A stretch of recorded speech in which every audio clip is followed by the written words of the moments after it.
10 good reasons to cancel your TV license.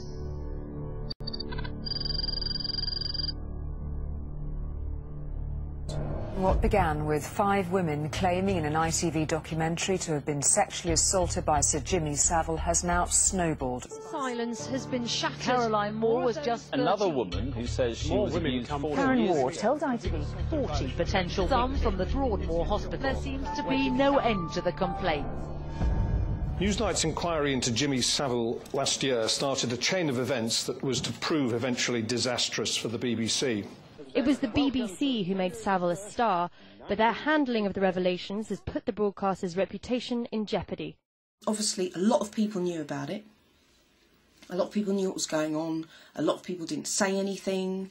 They just let this guy do what he was doing, and he was allowed to just have carte blanche and just do what the hell he was doing. It's a very, very sick story, and there are a lot of people out there who kept quiet and allowed this to happen to the children. I am appalled that this documentary was pulled when there was clearly enough evidence into a thorough investigation.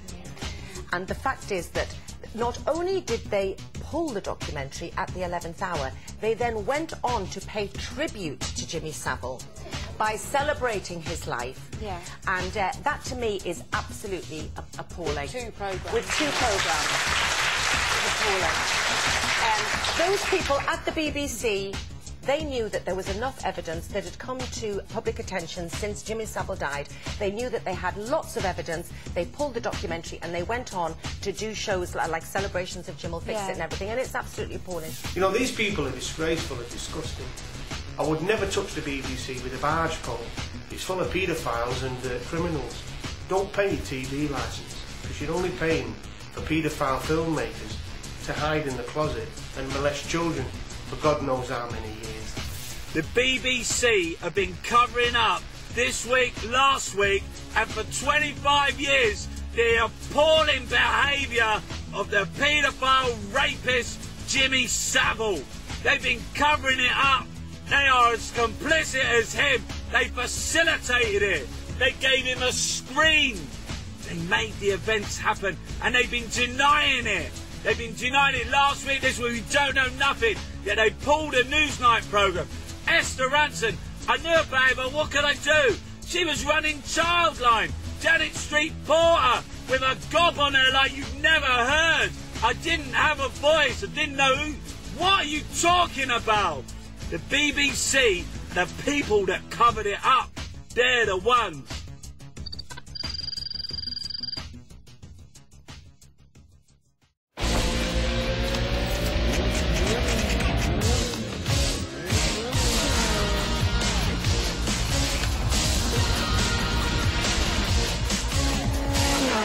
Dan, what are we standing on? A driveway? Yeah. So Dan Penteado, whatever his name is, that guy after the rogue traders, he's been banged up in prison for stealing benefits, and that's basically denying people that really needed the benefits and stealing from the likes of you and I. He deserves no sympathy whatsoever. It was in fact Dan Penteado's fame that brought him down. He pleaded guilty to over £24,000 worth of fraud. It was of course his job as part of the roles he had on Watchdog and Rogue Traders to try to protect the public from being ripped off. In the event, the court heard he had stolen over £24,000 of money from the public purse. It's money that Bournemouth Borough Council say they're determined to get back.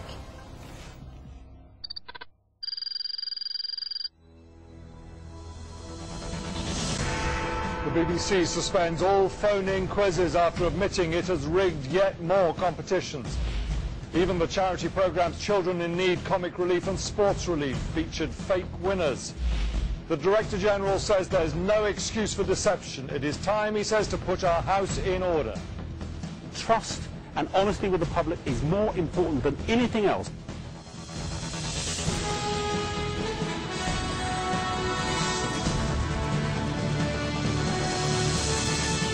There will be a full internal review and anyone who does it again will be sacked. But will this be enough to salvage the BBC's reputation and restore viewers' trust? Oh, no, Del boy. No, you're Nelly.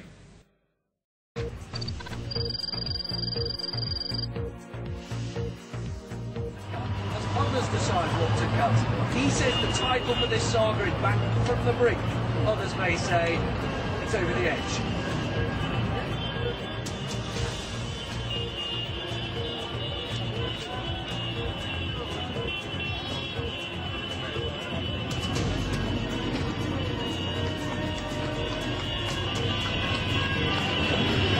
You should be ashamed of yourself, mate. You should be ashamed. Shame on you, mate. Shame on you. That's the silly thing to do, man. Be ashamed of yourself. I'm not remotely ashamed of myself. Be ashamed of yourself. Why should I be ashamed of it?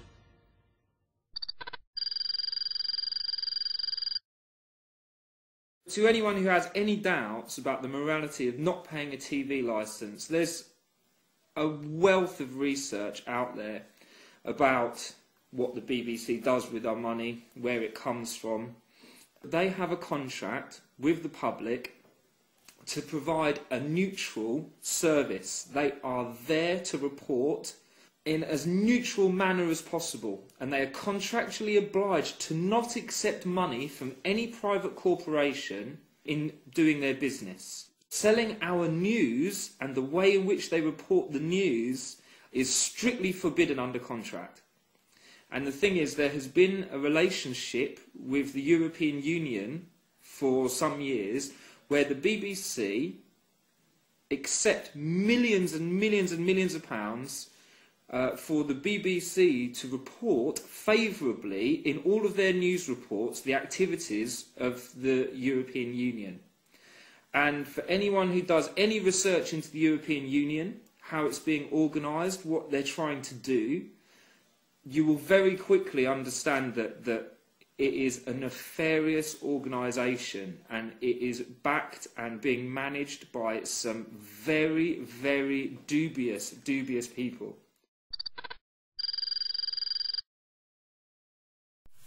Entwistle decided he could no longer continue as the BBC's chief after a report aired on its flagship programme Newsnight earlier this month was found to have wrongly linked Conservative peer Lord McAlpine to child abuse.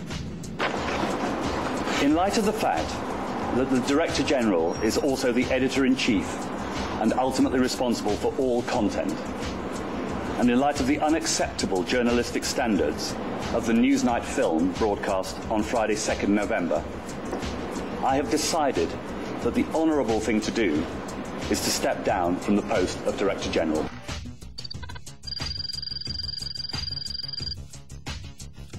The BBC has been criticised by the Commons Public Accounts Committee and MPs over its excessive payout to the former BBC Director General George Entwistle, who quit in the wake of the Jimmy Savile scandal, saying it was a cavalier use of public money. Entwistle, who resigned, was paid £450,000 after just 54 days in the job. This payment, however, was criticised by the Commons Committee, who said it was out of line with public opinion. That shows that the people at the top of the BBC just don't get it, because this is all about licence fee payers' money, your money and mine, taxpayers' money, being used in a way which just doesn't make sense in the current climate. Mr Entwistle received £450,000, twice the amount he was entitled to if he'd resigned voluntarily. Former Deputy Director General Mark Byford got £949,000, and former Chief Operating Officer Caroline Thompson received £670,000 when she left earlier this year. Some have suggested that the BBC is actively rewarding failure and that more resignations, or even sackings, are now in order. It's incredible that they can find that the whole management structure of the BBC is at fault of this whole affair, and yet at the end of it, no one is going to get the sack. And those people who are going to be held responsible are being allowed to shuffle off with big payouts, big pension pots. They'll be moved to other jobs, probably on the same salary. the BBC really threw all its eggs in one basket. It decided to go absolutely flat out for promoting the idea of man-made global warming and ignore any evidence or any questioning to the contrary. And they've been caught out because the story has changed. And in many ways, what seemed obvious 5 or 6 years ago and something that everyone could accept as the consensus, in fact, this is no longer the case. A big step forward in the fight against climate change by the world's richest nations. Now, scientists are warning that the emperor penguin could be extinct by the end of the century because of global warming. At 6 o'clock, no more doubt, climate change is happening and we are to blame. Leading scientists predict that by the end of the century, some parts of Europe will be too hot to live in. As temperatures soar and sea levels rise, the verdict from the world's leading climate scientist, the human race guilty of global warming. Unfortunately, on this issue of climate change, the BBC is not interested in having a debate. It is not interested in having balance. It has a party line. It is, alas, a propagandist organisation, and they do not want to have anybody who might question the line that they're peddling. This ideological obsession with the religion of climate change is causing serious practical economic problems and social hardship. If you haven't recognised that anti-Beeb is actually brainwashing you, filling you full of shit, is a complete shill, obfuscates the truth and steals money off you, then you're a knobhead, so stop paying it.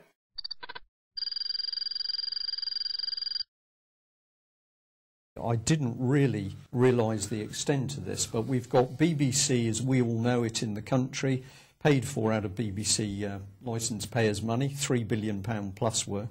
And then on the side, we've got a private company, BBC Worldwide. It has grown off the back of the taxpayers' money. It's now £1.1 billion worth of global media organisation. And who is this organisation accountable to? Well, presumably its own board members.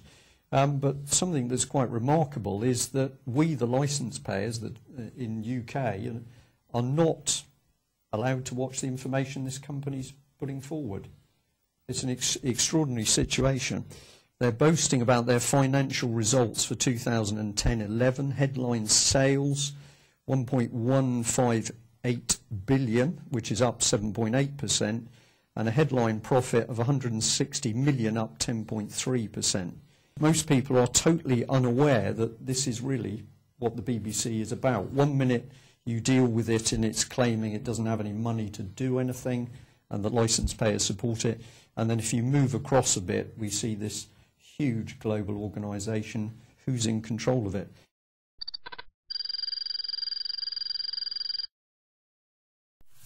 I'm from TV licensing. TV licensing? Oh yeah, from TV licensing? How are you TV licence? The application for a warranty. Alright, but it could be on file, won't it? The mafia aspect of the BBC is something that really should be coming out right now because we have a Gestapo. Really, that's how the TV license collectors work, trying to shake you down for £140 a year to get you to pay for programs that you don't want. TV license is a trademark of the BBC. So they've been able to license that trademark out, and other companies have been able to operate under the TV license banner.